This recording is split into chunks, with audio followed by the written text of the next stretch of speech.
Residents of Windsor Forest in St. Thomas are demanding that the authorities fix the road in the community. The irate residents piled debris along sections of the roadway on Friday. They claimed someone sustained injuries recently after their car ran off the road at the section of that had broken away. They say their farming business has also suffered due to the poor road condition, as it's difficult to transport goods in and out of the area.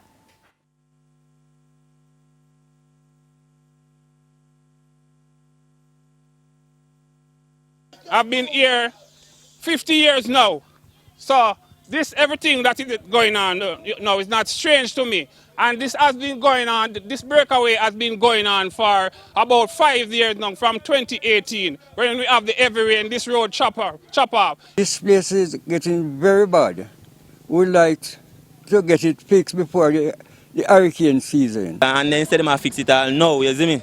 Right now, me chuck wheelie a gully, right now, you see? It seemed like said nobody don't remember us. You understand me? We have children going to school here, and at the same time, look at the road. No one is here to say justice for us. So we have to stand up for ourselves and say justice.